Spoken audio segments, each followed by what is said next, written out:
Thank you, Greg, and thank you, Tony and Gabriel, for the invitation and the organization of this workshop. So I was asked to give a tutorial or an introduction to relevant estimation. So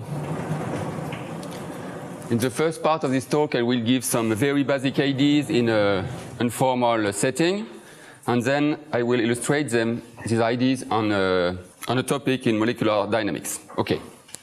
So first, the setting.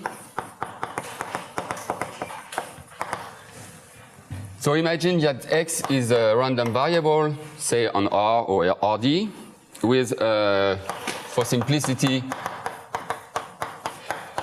a density f, and you want to estimate the probability that x is larger than q. And there are two difficulties. The first one is that q is in the tail of the distribution of x, so that this probability is very low, okay, say 10 to the minus 6 or less. And second difficulty, you can only make simulations, okay? Eventually you can, for a given x, you can compute f of x, but you cannot integrate easily with respect to f or things like that. Okay, so only simulation.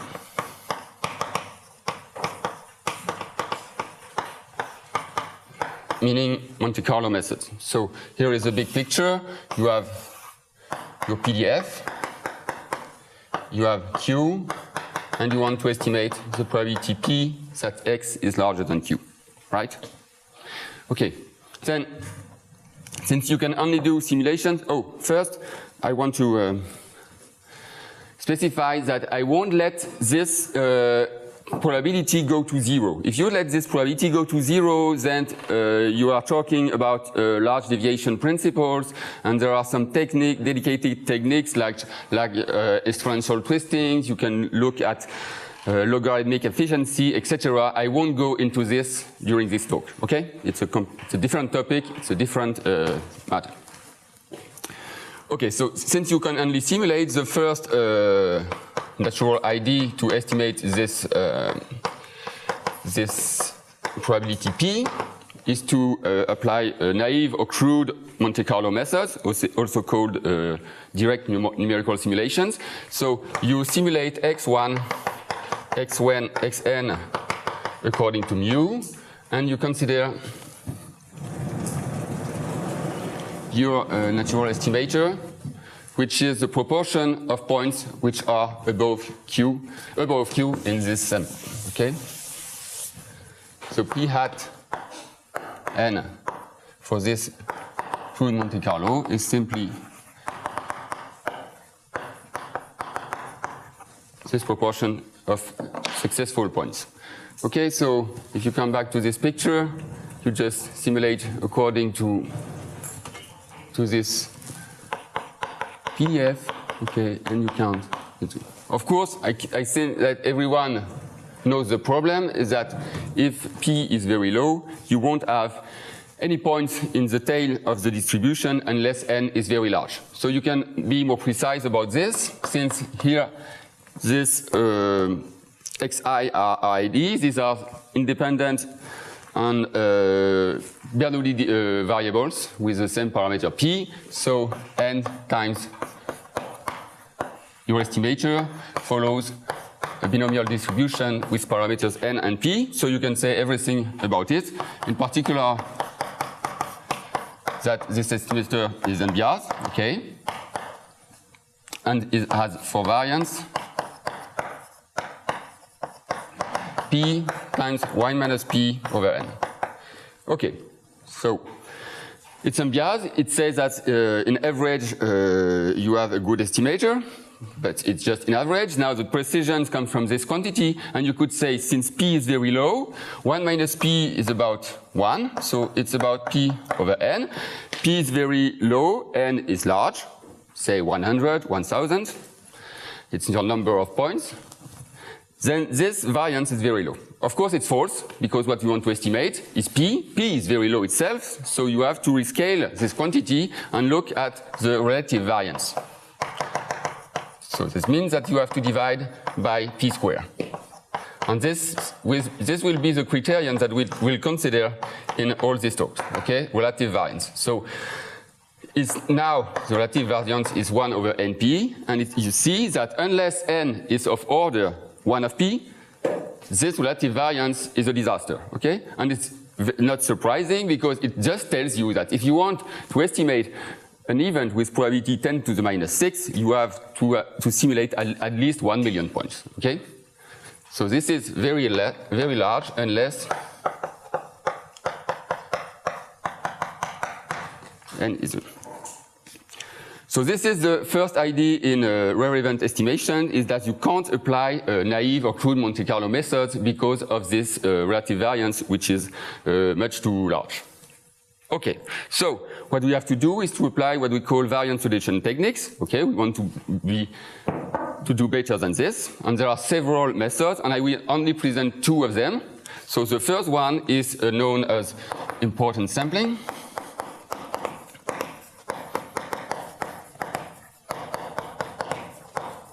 So the basic idea of importance sampling is just rather than, since if you simulate according to x, you don't see any points in the area of interest, simulate according to another law, which is more relevant with respect to this region of interest. So this is f, this is q, okay, this is p, and you should simulate according to another distribution f tilde. Okay, so what do you require about f tilde? So the idea is just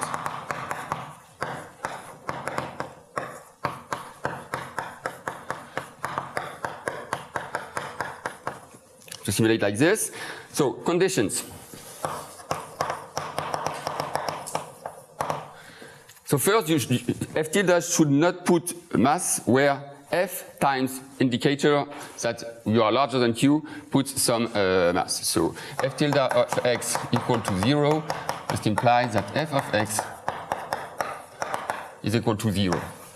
Second point, of course, you should be able to simulate according to f tilde.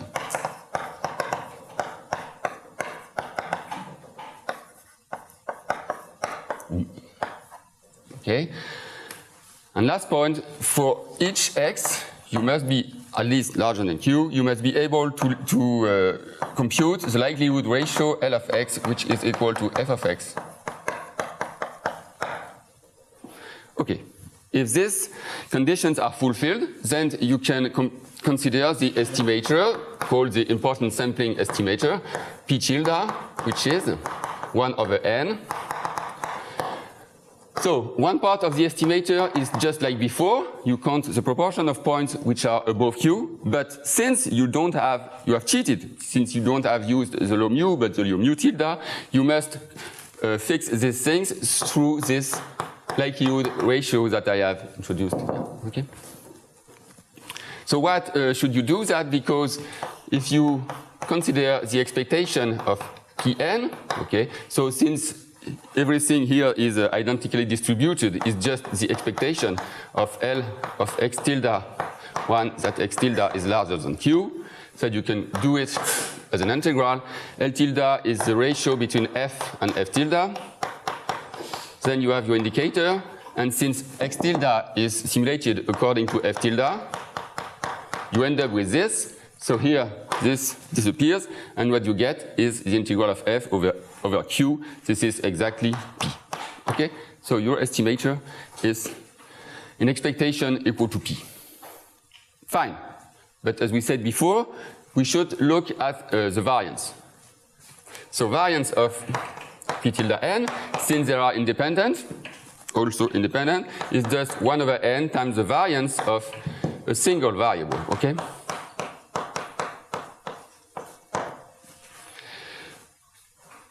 Okay, so once you have, once these conditions are satisfied, you can use any importance sampling estimator that you want. So the question is, what is the best I can do? The best I can do, since my random variable is unbiased, okay, the best I could do is to have a zero variance estimator, okay? And to have a zero variance estimator, this means that this random variable here is almost surely constant. Okay, so V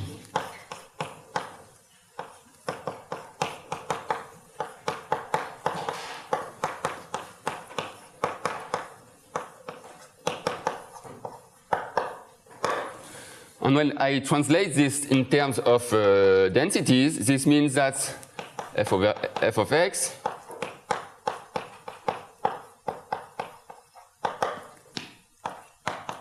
here, it's a constant, okay? So almost everywhere you must have a constant, and then you just translate this into wait a minute. Up, f of x is equal to 1 over c f of x times the indicator, okay? And what is this constant? This constant is, since this density is just equal to p, okay? So this is a proposal that will give you a zero variance estimator. And in fact, it's not surprising at all, since if you look now at the likelihood ratio L of x, it's just f over f tilde, so it's just p times the indicator that x is larger than q. Okay, and x is always larger than q if you simulate according to this law, because you are here. Okay, so this is a constant. This is perfect, except that the problem is that when you have to make this likelihood ratio, you have to use the quantity that you want to estimate. So it just tells you, this perfect zero variance estimator just tells you, if you have the answer, then you have the answer. Okay, so it's completely useless. Fine, but anyway, it gives you some insights about what you should do with this kind of importance sampling estimators, because here, so just to precise things about this estimator, you are here in the tail, this is f, okay, and what you do is you consider the density that puts mass only in the tail and the larger than q, and which does that, okay, so here you have a factor 1 over p, and this is f tilde. Okay, but what you can, so this is impossible, of course, but what you can remember is the general idea in importance sampling is just to simulate according to a law that puts a lot of mass around your area of interest, meaning Q in general. Okay, so this should be a good proposal for importance sampling. Okay. So thanks to this kind of estimator, you can dramatically reduce the variance in general. Okay, so that was the first idea, first method for variance reduction.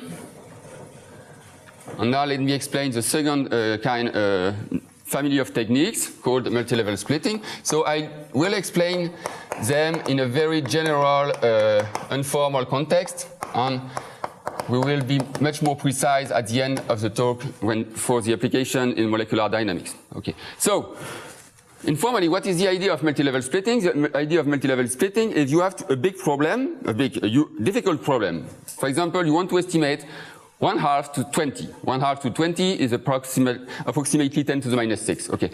The idea of multi-level splitting is that it's much easier, much smarter to estimate 20 times 1/2 than to try to estimate in one shot 1/2 to the 20. Okay? It's nothing more than that. Or you can see it as a divide and conquer strategy. So let me be more precise. So I still have the same problem. I fix J, a number, an integer number, which will be my sequence of intermediate level. So Q0 is minus infinity, then Q1, etc., Q2, then I have Qj minus 1, Qj, and the final is Q capital J. Okay, and let me note here, suppose that I can simulate according to the law of x given that I am larger than Qj minus 1, and then that I can estimate the probability that given I am larger than qj minus 1, I am larger, in fact, larger than q. Okay, and I call this probability pj.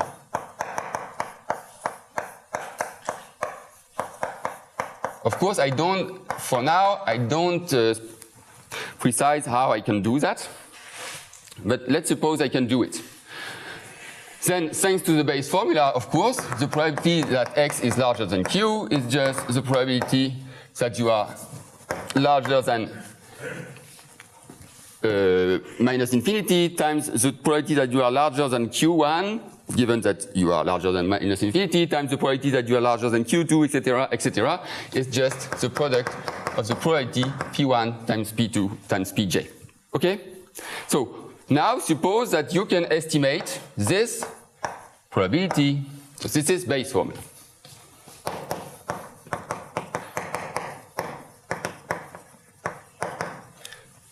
Now suppose that you can estimate each probability separately with this p at j. Then a natural estimator for p is just the product of these intermediate estimators. Okay, and that's what, in a very generic manner, we call a multi-level splitting estimator.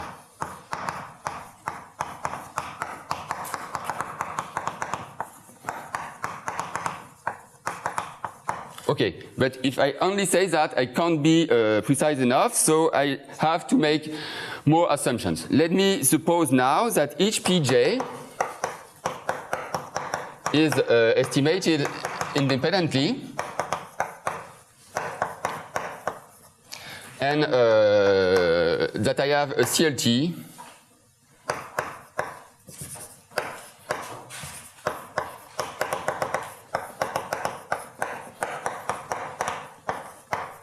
like this.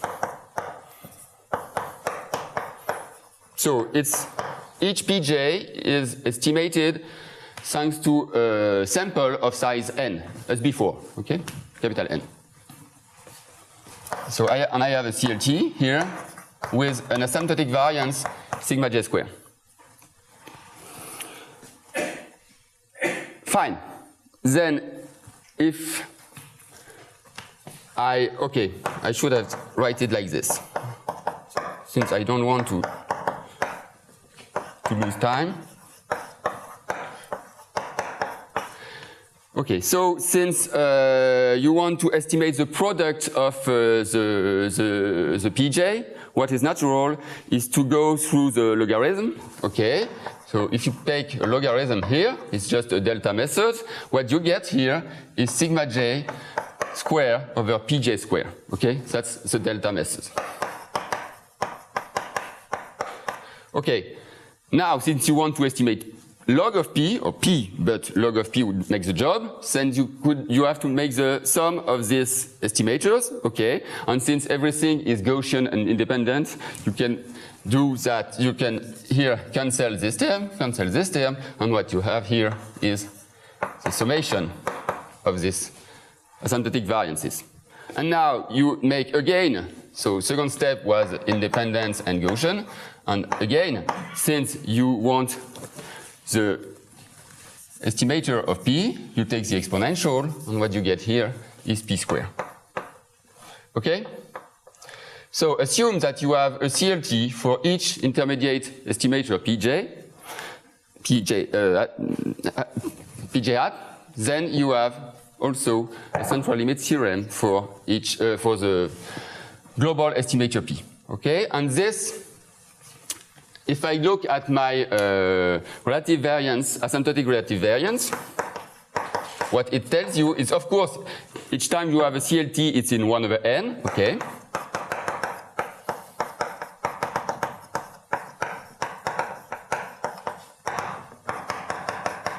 Time p square times y minus pj over sigma j square over pj square. Okay. But you have to divide by pj since you are looking at the relative variance. Okay? So you can cancel this term. And what it tells you is that when you estimate the product of independent random variables, the relative, you add the relative you just have to add the relative variance of each estimator. Okay, now another assumption. Suppose that each pj is estimated through a naive or crude Monte Carlo as before. Okay? Then I know that, so exactly this estimator. Okay, here you replace q by qj, and xi is simulated according to the law of x given that you are larger than qj minus 1. Okay, then I know that my relative variance here is pj times 1 minus pj. Okay? So what I have here is just 1 over n times the sum of 1 minus pj over pj. And this is my relative variance. And then I could say, okay, the only things I have fixed in this method is the number of intermediate steps, capital J. Otherwise, I can do whatever I want with this sequence. Okay. So the question is, what is the best sequence for the qj? So the best sequence for the qj, according to our criterion here, which is the asymptotic relative variance, is just you want to minimize this quantity. Okay? So you want to minimize the relative variance. So you can forget 1 over n since it doesn't matter. 1 minus pj over pj. And the constraint is that your product of probabilities, of course, is equal to p.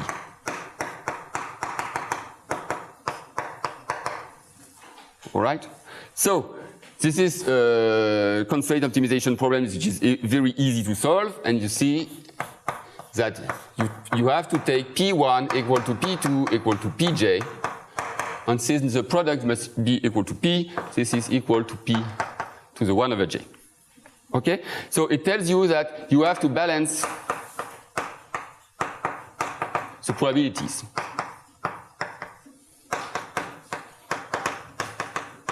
To get the minimal variance.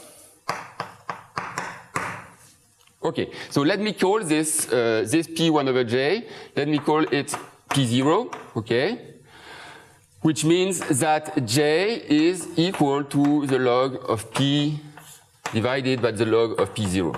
Of course, this is true only if p0 to the this is an integer, okay, which is not always the case, but otherwise you have a rest and it's not a problem.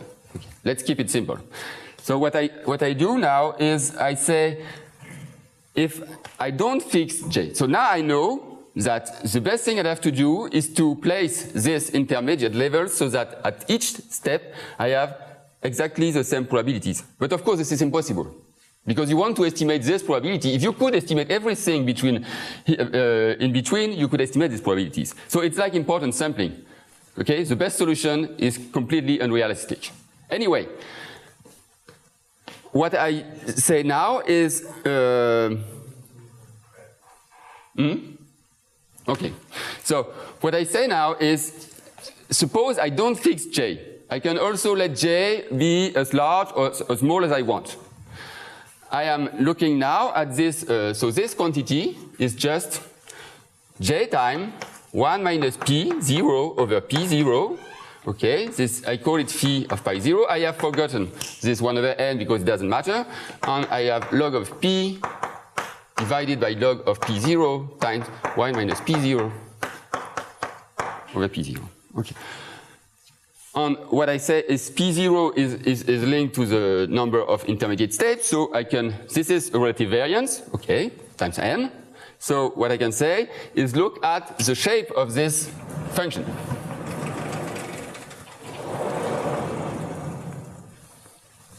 So where is P0? P0 is between 1 and P, because you will not make, if P0 is larger than P, it means that you are an intermediate level that is above Qj, which is forbidden. Okay. So P0 here, 1, P, okay. What you can say is that when P0 is equal to P, of course, what you end with is 1 minus P over P. 1 minus P over P is just the relative variance of the crude Monte Carlo method. Okay, no surprise. It's just that you have only one step in your algorithm, and this step is just the original problem. So here it's, and of course, as we know, it is a bad idea. Okay, too large variance. But otherwise, what happens is that your function phi is decreasing. Okay, on the limit here, so let P0 go to 1, then P is fixed, okay, P0 goes to 1, and log of P0, 1 minus P0 over the log of P0 goes to minus 1. Okay, so here, the asymptotic variance that you have, so the best asymptotic variance, the best relative asymptotic variance that you can get is minus log of P. Okay, so we just keep that in mind for the end of the talk, because I will come back on this. So what you have to remember is, for this multi-level splitting estimator, is you have a big problem, you break it into small, easier problem, and you treat every problem as independently as possible, okay? And it's better if each probability, intermediate probability, is approximately equal. Yeah, how do you assume you can simulate according conditionally on X? Yes, and I don't say how, because, okay. Yeah, so, okay, just 2 minutes, how I can do that. Okay, if I can simulate, suppose that f of x, you know it up to a normalizing constant, okay? As is the case in statistical physics or in Bayesian statistics, okay? So, what you can do is you can simulate according to x, and then you estimate, at first step, just estimate the probability that you are above Q1. This is easy, because Q1 is not in the tail of the distribution. So after that, what you want is you want to start with a sample, and so you have the sample here. You want to start for the next step with a sample which is distributed according to the law of x, given that you have above Q1. So all these particles are uninteresting, okay? But this one, they are okay, so distributed exactly as you want.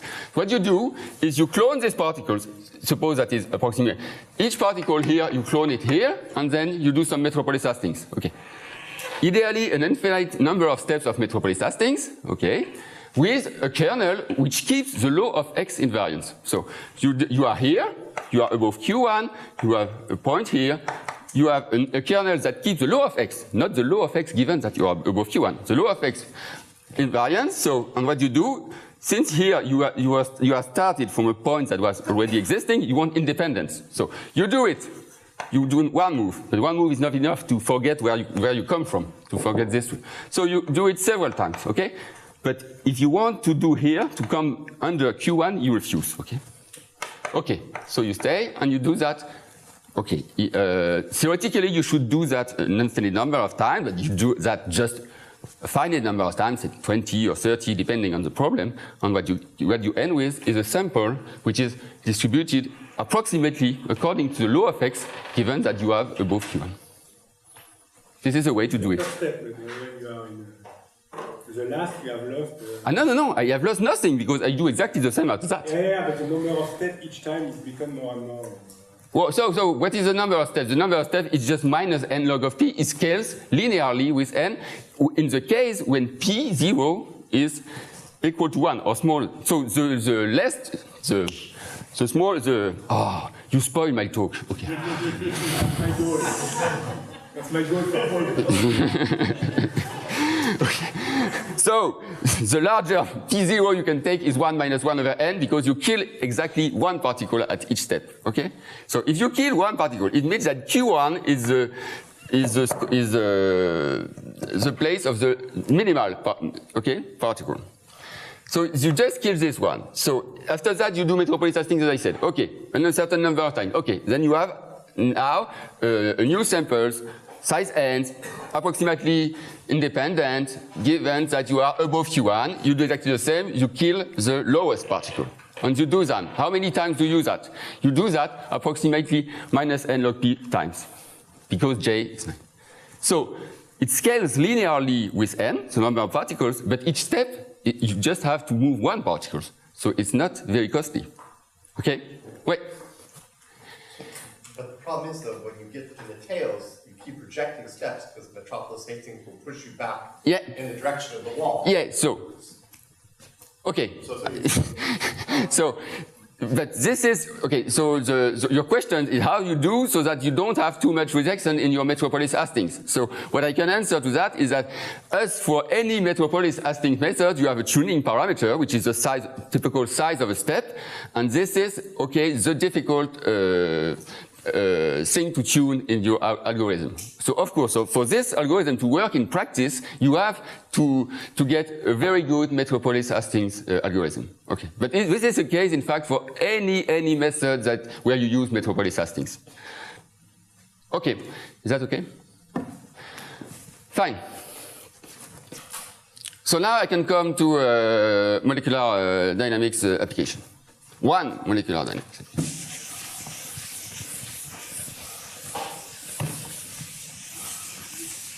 Okay, just to give orders of magnitude, if P is equal to say 10 to the minus 9, okay, then with true Monte Carlo, okay, what you get is in terms of relative variance, 10 to the 9 over n, okay, 10 to the 9 times 1 minus blah, blah. Okay, and through this multi-level splitting, what you get is minus log of this quantity, which is approximately 20 to 9. Okay, so you have come from 1 billion to 20. This is a huge variance reduction. But it comes, of course, with an additional computational cost. Okay. So now, applications in molecular dynamics.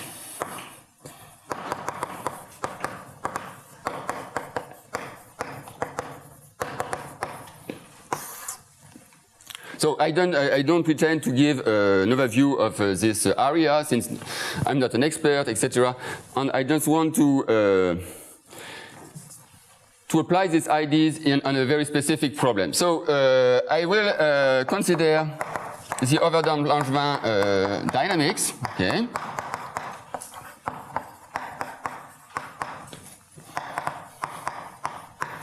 So here epsilon is proportional to the temperature, and it's very often also denoted beta minus 1. But I write it epsilon.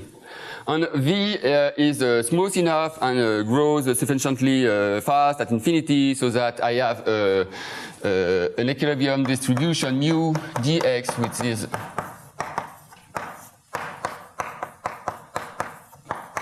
equal to this. Okay. So in this kind of context, you might be interested in two types of quantities. You might be interested in thermodynamic quantities. And thermodynamic quantities, what it means is averages with respect to this stationary distribution, mu, okay? And you can be also interested in dynamical quantities, and dynamical quantities means averages with respect to the trajectories of this process. Okay.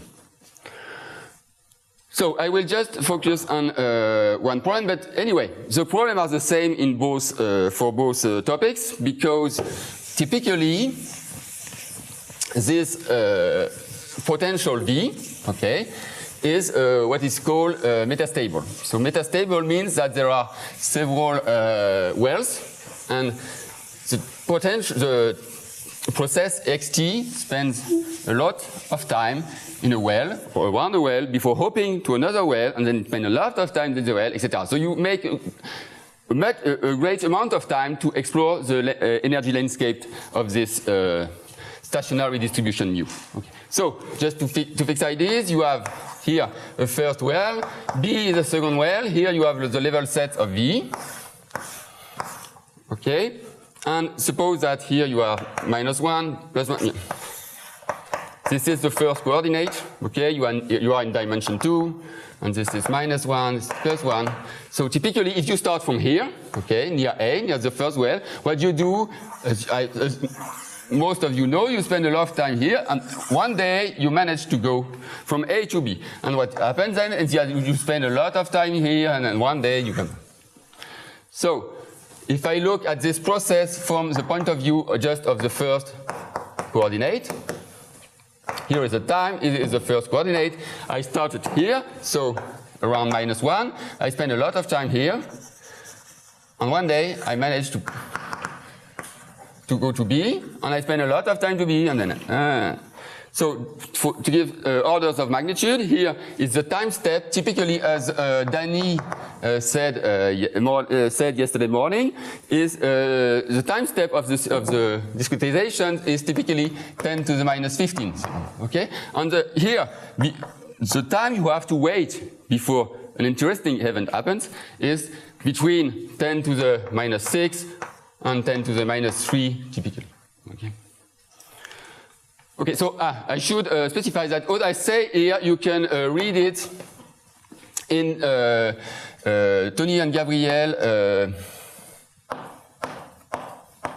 review at in Acta Numerica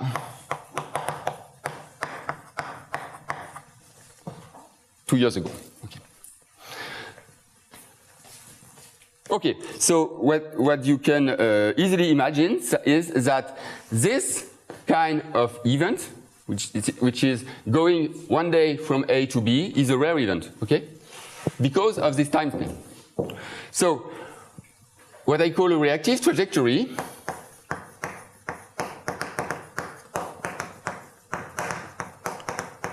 is starting from x0, here, near A, for example,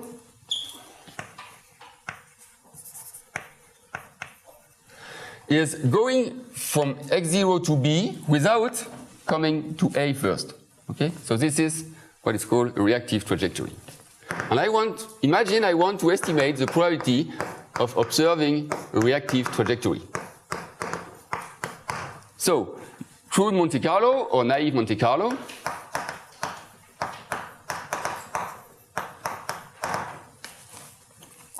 What it is it consists in simulating capital N processes, xt1, xt according to the dynamics of that I have given there, the overdamped Langevin dynamics, with the initial condition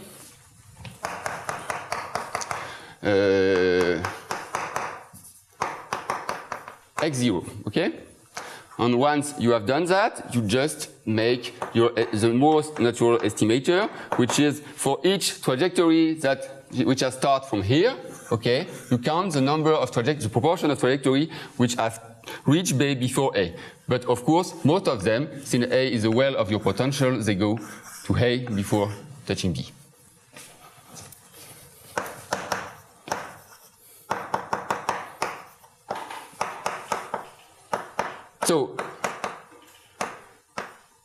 So here, the stopping times means the times at which you touch B, and one at which you touch A. Okay. So of course, this is crude Monte Carlo and huge variance. So we have to apply some variance reduction techniques. So first, variance reduction techniques I have mentioned is important sampling.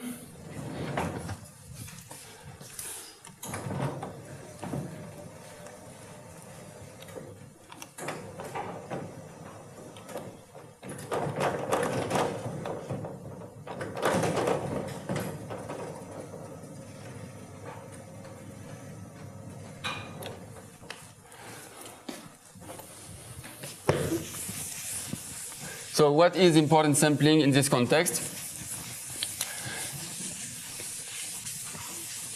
The idea is that if you use the original dynamics, this overdamped Langevin dynamics, you go to the well of V. And the well of V, the first well of E is A, so you start from x0 and you go to V. Okay, so you go to A. Okay, so the idea is that you should have a drift which will help you to escape from A and to go to B. So let's consider another dynamics given by D, which has the same form, except that you have had a drift V tilde.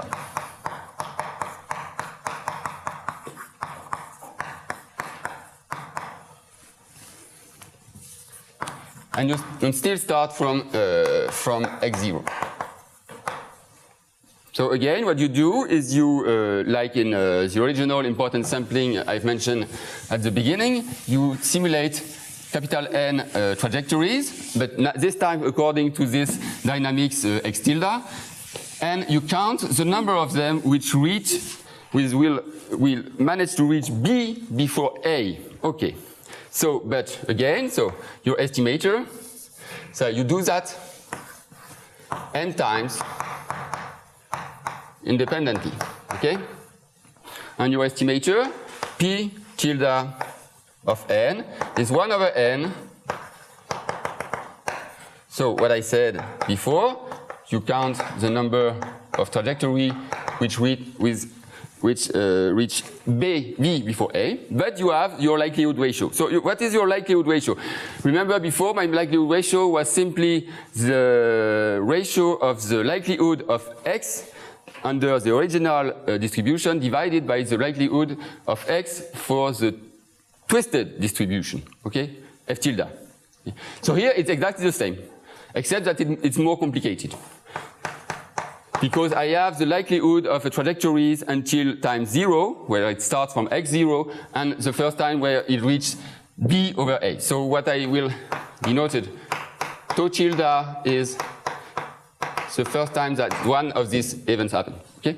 So first, since everything is identically distributed, what you can say is that the expectation of P tilde n is equal to the expectation of one of them. Okay.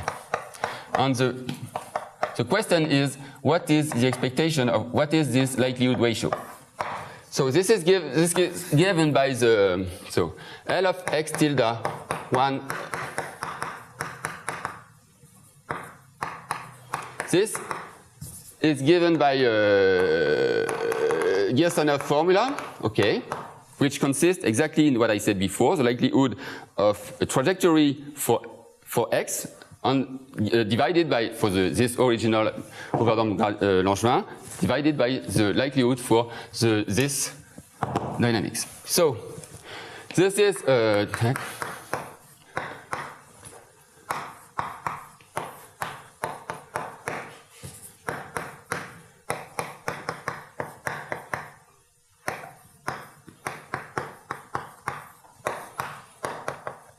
so I have to concentrate. Okay.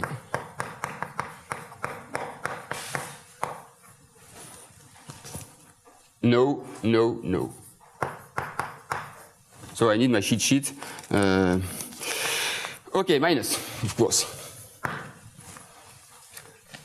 Okay, so this is just, and I have my indicator here. Okay, so this is exactly what the equivalent of f over f tilde. Now you can express it, you have another expression thanks to Ito's formula of this quantity, and you can avoid this stochastic integral, because you can also say that it's 1 over 2 epsilon. So now you have the terminal value of your process minus the original value of your process plus the integral. So it looks complicated, but anyway. So you have the gradient of V times the gradient of V tilde plus 1/2 the square of the norm of the gradient minus epsilon, the Laplacian of V, tilde, tilde. You take all this quantity in XS, and then again you multiply by this indicator. Okay?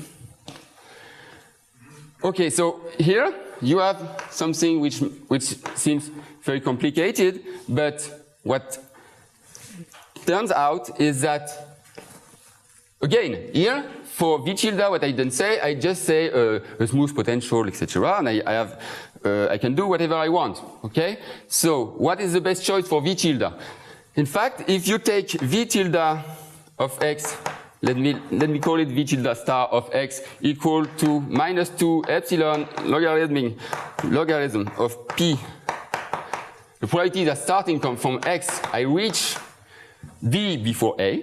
Okay, this is a quantity which is completely, which is well defined. Okay, here you are a, here you have b, here you have a point x, and you want to. You use the probability, the function that you use is the probability that you reach B before A. Okay. So what happens if you take this quantity here, is that everything in your integral disappears. Okay, for each x this is equal to 0. So what you end with is just these differences. But if you write for, it's not completely rigorous, but it can be made rigorous. If you write this indicator as the exponential of this the logarithm of this indicator, okay, so you have to put some a lot of approximation here. Then what you end is it kills these terms, and what you have here is that L of x is just equal to exponential 1 over 2 epsilon times minus v tilde star of x0. V does 2 epsilon, it disappears, minus, minus, etc. And what you get is exactly the logarithm of the probability that starting from x0 you reach b before a. This means that this here random variable is constant, and this means that this estimator is a zero variance estimator. Okay? So this is exactly the same as what I said before with the perfect proposal distribution in importance sampling. Okay? So this is the equivalent in terms of stochastic process. The same. If you place in RD, you consider the space of yes. Conceptually, exactly the same. Okay, and the objects are more complicated. If you take Polish space. Yeah, you, Matthias. Okay, so what you get with a v tilde star of x is exactly the zero variance estimator.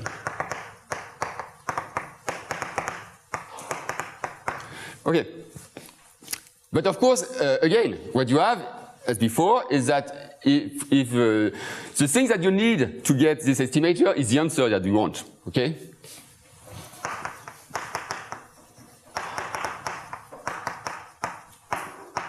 Because what you wanted to estimate is exactly the probability observing a reactive trajectory. Okay, so problem is the same. Anyway, just to understand what we make here is, let me take an example in dimension 1, okay, on a double well potential like this. Okay, so here you have A, here you have B, here you have V of x, okay. Then since it's in dimension 1, you can look at this, it's an ordinary differential equation, and what you get when you compute the solution, so it's that the probability starting from x for all x between a and b, the probability of reaching b before a is the integral starting from a to x of exponential v of s divided by epsilon ds divided by the same things between a and b. Okay? So as you can see, if x is equal to a, this is equal to 0. If x is equal to b, this is equal to 1, etc. And when you consider this, now, if you take minus v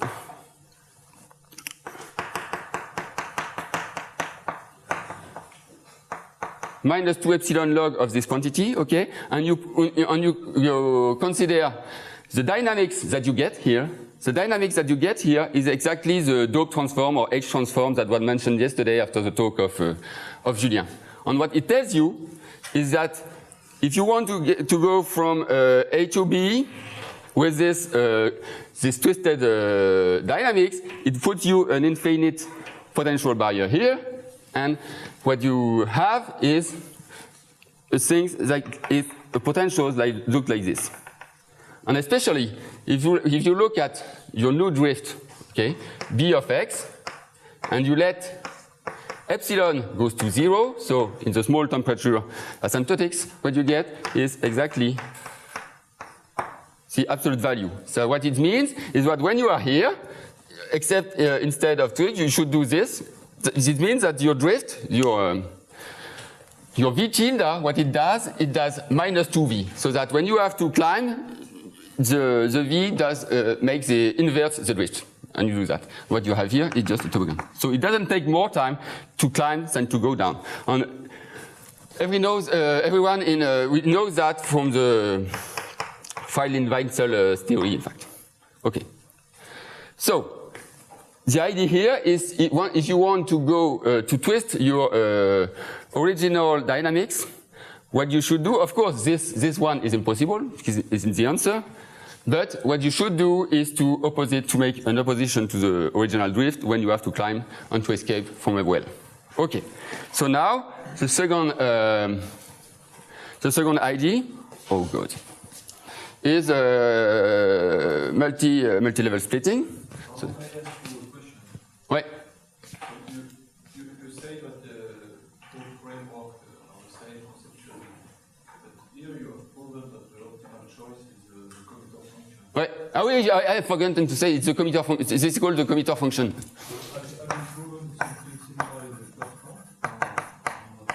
Commuter. Sorry? I mean, when did you prove a similar result in the first part? No, but in the first part, I say I am in AR just to fix IDs, etc. In the first part, I didn't consider any stochastic process. I just said I have X, which is a random variable, etc. No, but I mean, you have said that the optimal change of measure.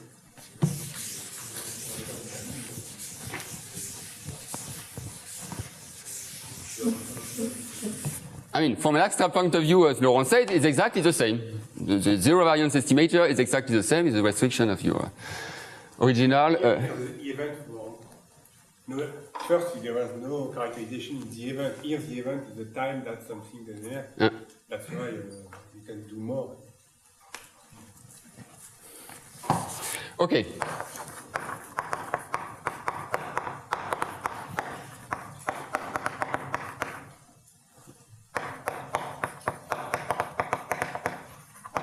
So now, the idea is, as before in multi-level splitting, to when you want to go in your rare event, you have to do it in several intermediate steps, which are easier. Okay, so now it's the same. And what I need for this is what we call a reaction coordinate. So this reaction coordinate is a function psi from Rd to R, and I just require that A is contained in psi less than 0.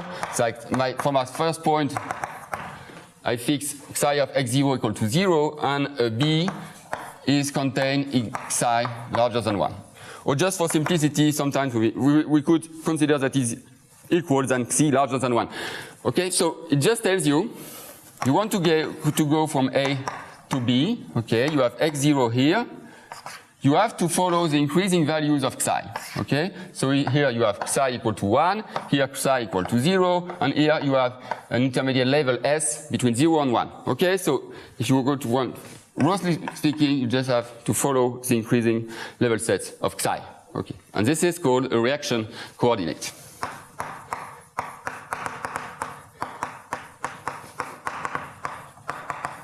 So how does it work? Now I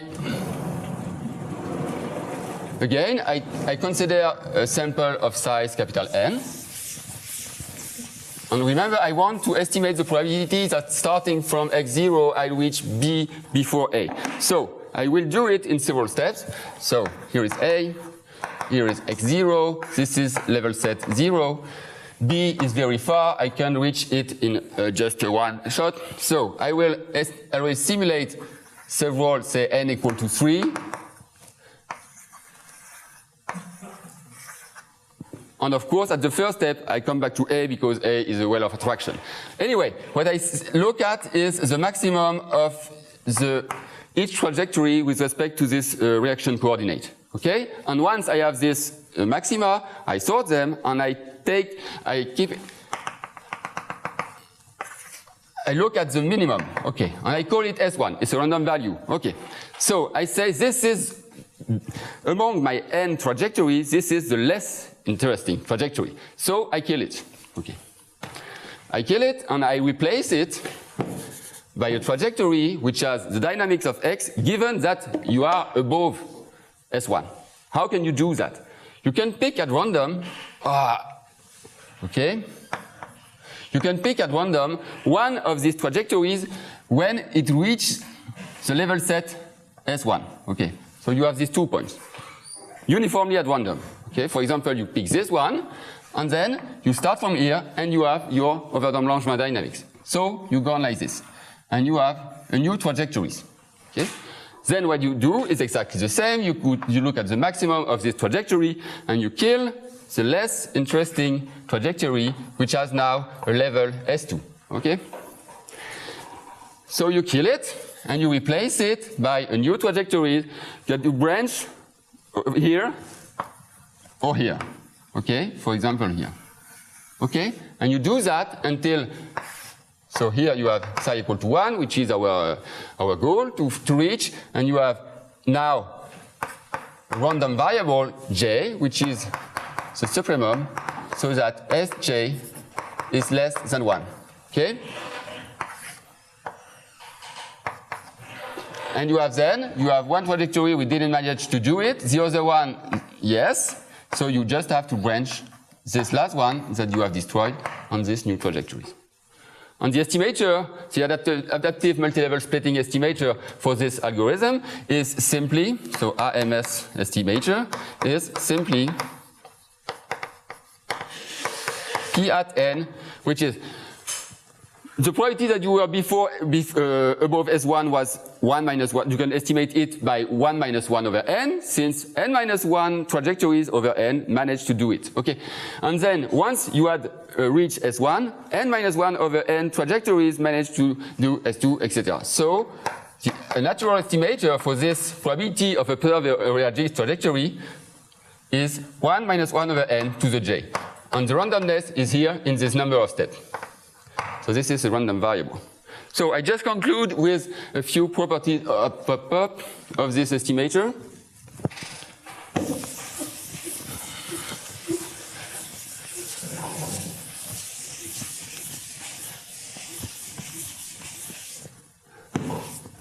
So first you can, so this is a joint work with Frédéric Serroux, Bernard de Lyon, and Matthias, which is here, who is here. So first you can prove that this estimator is unbiased, but more importantly you have a CLT which tells you that you have an asymptotic variance sigma square which writes like minus p square log of p minus 2, the integral between 0 and 1, because here I start from 0 and I go to 1, times the variance, so I have to explain a few definitions.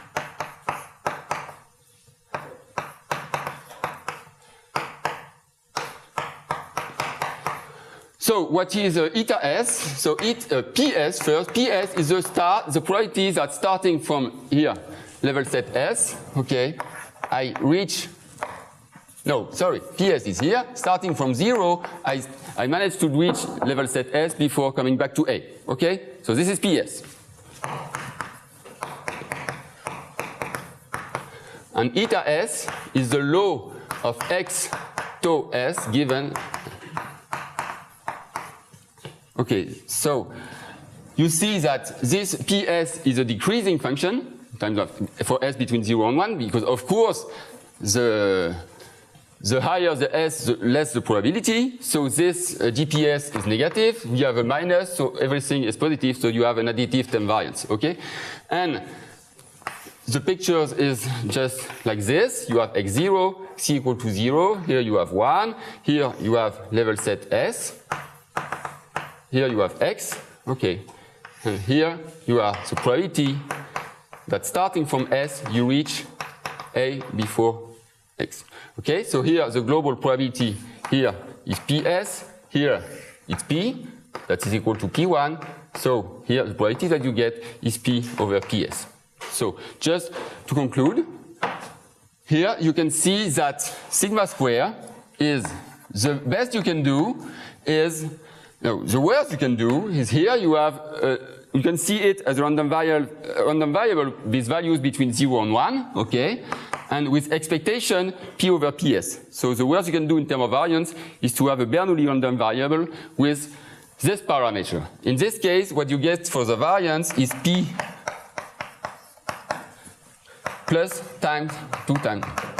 So okay, so this is very low. So this is, you can forget it. This is approximately this term. And this term, what is it? It is 2 times crude Monte Carlo. So what it tells you is that with this complicated, not so natural algorithm, you can do worse than with naive Monte Carlo. So it is completely useless, would you say? But anyway, it's only if you have a completely stupid reaction coordinate. But the best you can do is to kill this term, because it's variance. If you kill this variance, then what you get is minus p squared log of p. And we are back with the best variance that I mentioned before, here, when I take p equal to 1, okay? So, and when can you get this optimal variance? When you kill this term, and when you kill this term, it means that for each x on the level set, here you have HRS, on the level set psi equal to s, you have the same probability to reach 1 before coming back to A. And this probability necessarily is equal to P over PS. But what it means is that what you have taken for the reaction coordinate is exactly the level set of the probability, which means the commuter function. Okay? So, again, the best variance you can get is with the commuter function, and you know that the commuter function is a solution of PDE that you can solve numerically, etc. But anyway, what the take-home message is, for important sampling or for multi-level splitting, you have the best situation is reached for the same objects, which is this commuter function. This commuter function is impossible to get, but if you have an approximation of this commuter function, then you can use it in important sampling as in multi-level splitting.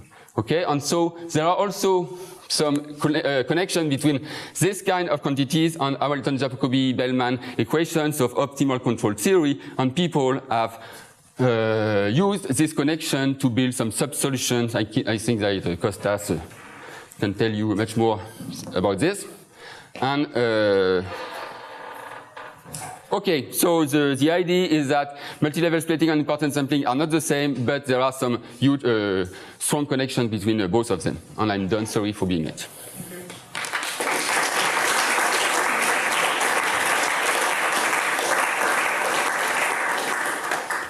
Okay, we'll have time for just one question.